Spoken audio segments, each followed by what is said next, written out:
Hey, Sophia, how's it going? I just wanted to let you know that we got those really lovely oranges that you sent us. Thank you so much. I'm gonna be having them with Deb. I was just thinking of making some fresh squeezed juice for breakfast tomorrow. So anyways, I just wanted to thank you for always thinking of us. Oh, Christopher, what a lovely message to get from you. Thank you so much for letting me know that they got there.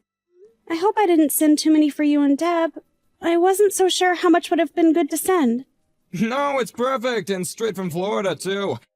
We really are excited to enjoy them, and it's actually perfect because we were just talking about trying to eat less desserts, so this will be a good replacement. Well, I'm happy to have sent them to you, and I hope that you enjoy them. By the way, how is Deb doing? I sent her a message that I had shipped the oranges, but I never got a reply, and I was just a bit worried. Oh, Deb is just fine, but she's been taking naps during the day, so that's probably what it was. I'm sure that she forgot to respond to you, that's all. She just has really bad memory, if you ask me. We are getting old, though, so I'm sorry if that worried you at all. It's not a problem at all. I'm just glad to hear that everyone is doing okay. Sorry to be nosy. Honestly, sometimes I think my wife could learn a thing or two from you, you know? Lately, she's been making up a bunch of excuses about being too sick to do anything around the house. It's actually kind of starting to bug me. Well, it might not be an excuse, you know? I mean, given how hot it's been lately. I can't judge anyone for not wanting to move. Yeah, you're right about that. But I don't think that's all that's going on here. I mean, she has been really against doing anything in the house at all. Well, just take care of each other and make sure you're not pushing yourselves too hard, okay? I wouldn't want to hear that one of you landed in the hospital for heat stroke or something like that. Oh, of course, I'll ask my wife what's been up with her and check that she's really as sick as she says. Oh, right, I actually wanted to ask you a quick question. There's gonna be about a week period in the summer when Deb and I are gonna be away on vacation. Oh, really? So you two are planning on traveling somewhere? Yeah, she says she wants to go to her hometown because there's gonna be a huge family reunion, so that's where we're gonna go. Oh, I see. Well, that sounds like a good chance to catch up with a bunch of people you might have not seen for a long time. Anyways, thank you again so much for the kind messages, and I really am glad that you and Deb enjoyed the gift. But you would be traveling with Deb then, right? Yeah, that's what I was thinking of. It's been a while since her and I have gotten to take a trip together, so this'll be a good chance for that. Not to mention the fact that it really has been a long time since Deb and all her relatives have gotten together. Yeah, I remember Deb mentioning to me once that the last time they did something like this was over a decade ago. But I guess it must be tough to coordinate with so many people. So are you going to try and make any stops along the way for the two of you? Well, there are some nice lodges and hot springs around where her hometown is. I was thinking it could be fun to try and make it out of one of those and relax her old bones. Well, as long as you two have some time to relax by yourselves, that's what's most important. Anyways, I guess I'll tell Dave that you two are going to be away for a while in the summer. Oh, yes, okay, please pass it along to him. Thank you. Alright then, I think that's it for me. It's been lovely catching up with you, and make sure you're staying cool out there.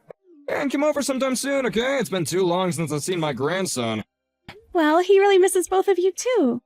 But anyways, I also have some errands that I need to go and do. All of this talk of family reunions made me realize that it's been a while since I've sent anything to my own family. Maybe I should reach out to them soon and ask how they're doing.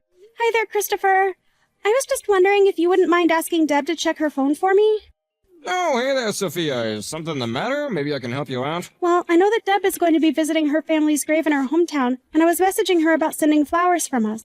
But anyways, she hasn't responded to me, and I would really like to talk about this if possible. Oh, you don't need to do that. You can just send anything you want here, and we'll be sure to take it over, okay? Are you sure about that? I was just thinking of what kind of bouquet would look nicest, but... I think that you have a great taste. You just pick something out and send it over, so don't worry about what it is. I promise that we're not that picky. I see. But did something happen to Deb? I'm just worried because she hasn't been responding to me at all. Did you ask her about how she was feeling? Is she really actually sick or something? No, she's just fine. Not sick at all, really. Well, that's good to hear at least. Because I know her dad 3 months ago, and I was just wondering about how she was handling that. And the only reason I mention that is because I feel like it was around 3 months ago that she stopped getting back to me. I just wonder if she hasn't been feeling a bit depressed since then. Obviously anyone would take their own father dying quite hard. Yeah, she is still quite sad about it. I think that you're right about that at least, but it's already been 3 months.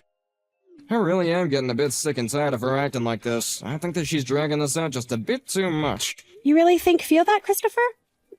I don't know. I thought you would want to be a little more patient with her. I have been patient with her, But the fact is, her dad was on his way out of here for a long, long time, and I just thought that she would have already been more ready for when he did die. You remember meeting him in the hospital, right? He had been in there for a long time before that, and we all knew it was gonna happen.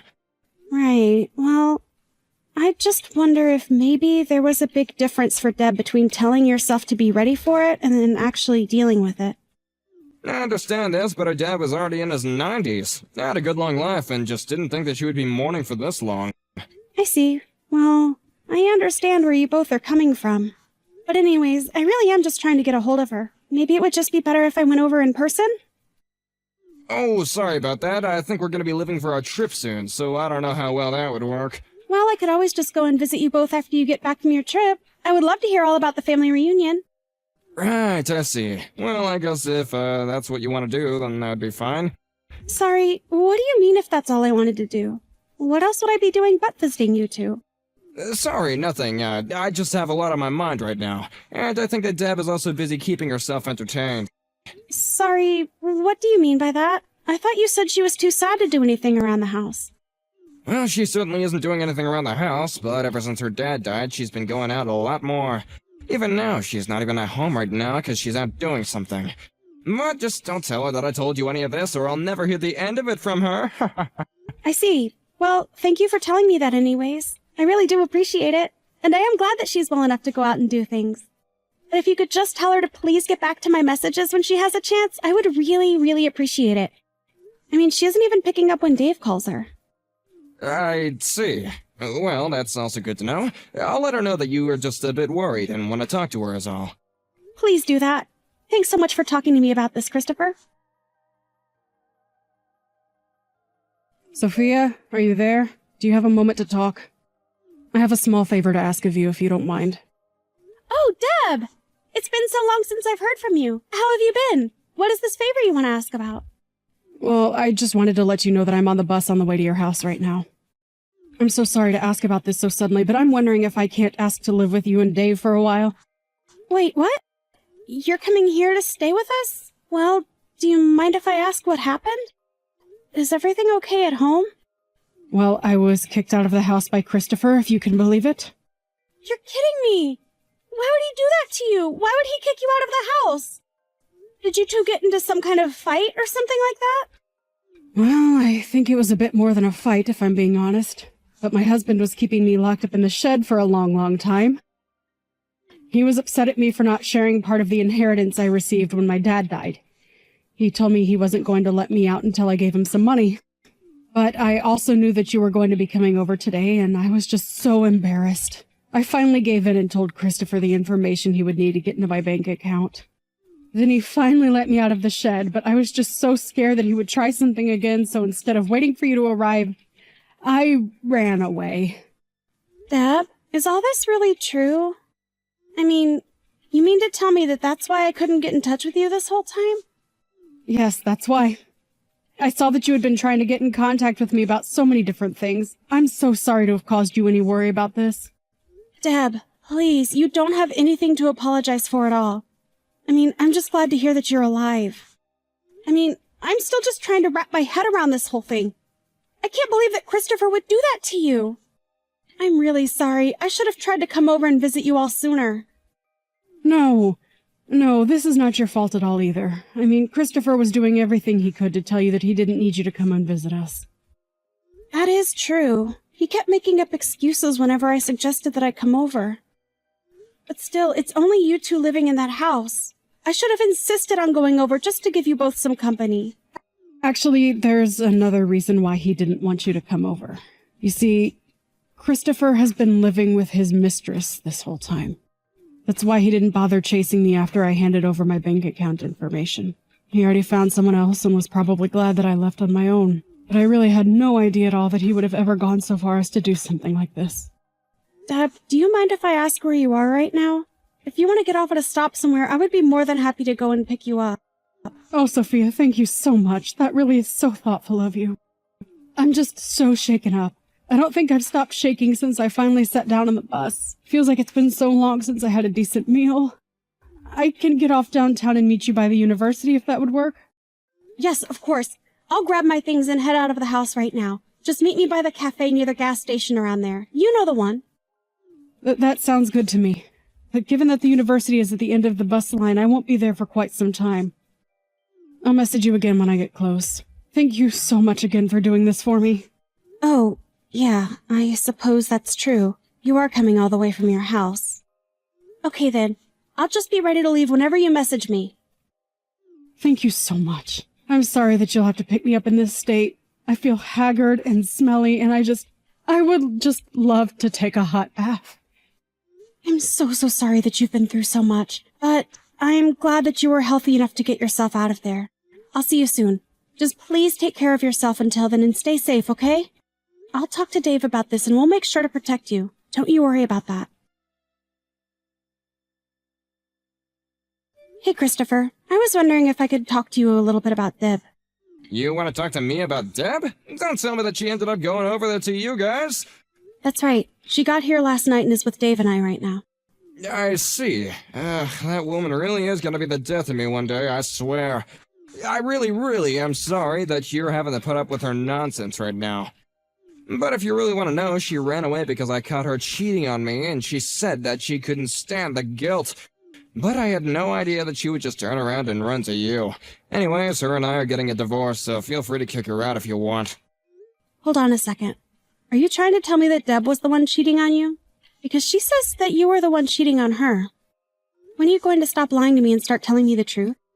Sophia, I'm sorry that you've gotten dragged into this, but you should know that you can't trust a word that Deb says to you.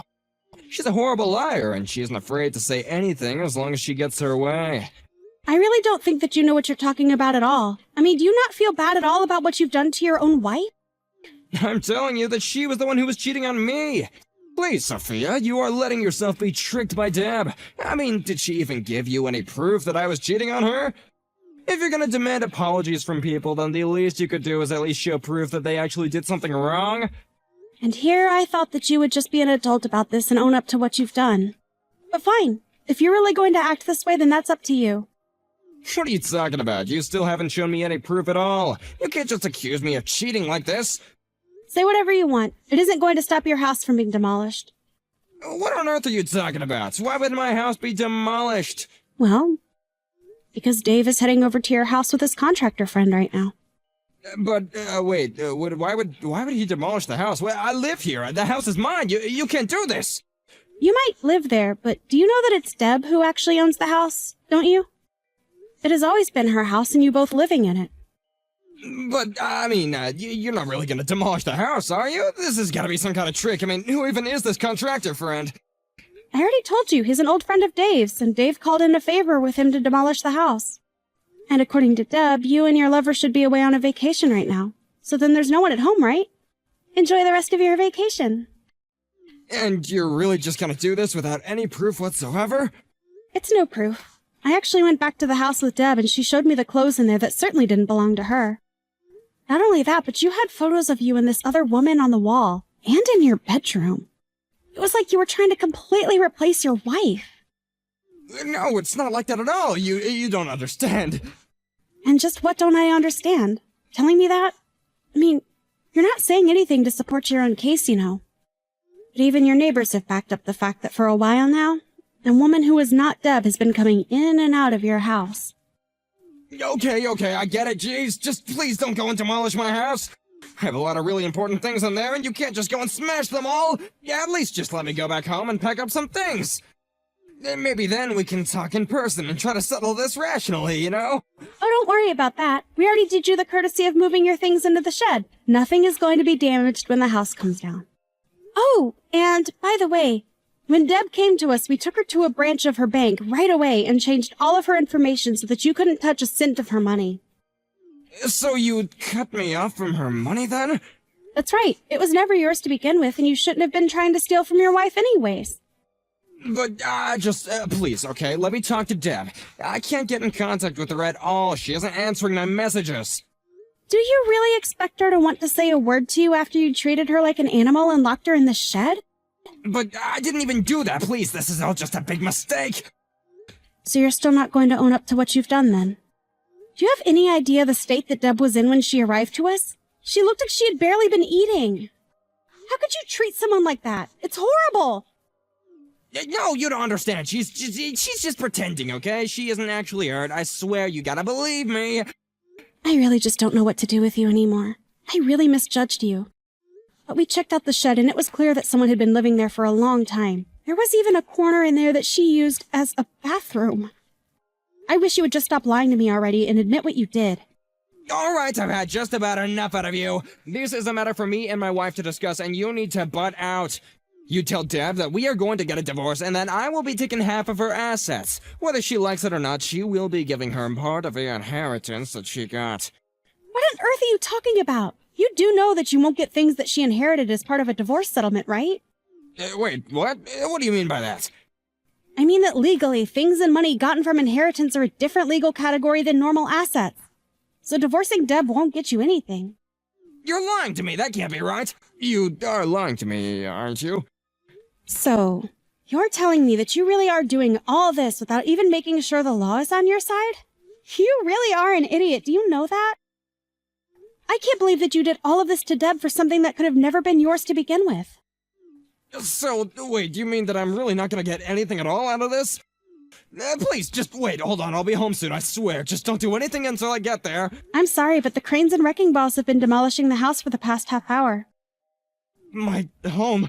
I don't believe this. What have you done? I'm sorry, but the only person who should be taking any blame for everything going on right now is you, Christopher. After this, we never, ever want to hear from you again. And when Deb does contact you, it will be through her lawyer. Got it? But I really needed the money. My new woman has expensive tastes, and I've already blown through all my savings for her. Please, you can't just abandon me like this. I really need the money. And just why do you think that's any of our problems? Huh? The next day, Christopher and his mistress got back from their vacation to find their half-demolished house. Needless to say, they were left speechless. The demolition process slowed after that. And for the next 2 weeks, Christopher could watch as the house was torn apart, board by board. He took his things and tried to rent a hotel room, but was quickly running out of money. Knowing this, his mistress realized that he had nothing more to offer and left him. It wasn't long after that when Deb's lawyer reached out about the divorce. But that wasn't all. He was also being charged for kidnapping and illegally holding his own wife. Deb agreed to drop the charges if Christopher immediately signed a restraining order that would keep him away from her. Now, Deb lives with Dave and I. She's been through so much already that we do our best to make sure she doesn't work, but Deb insists on helping out when she can as part of her own recovery process.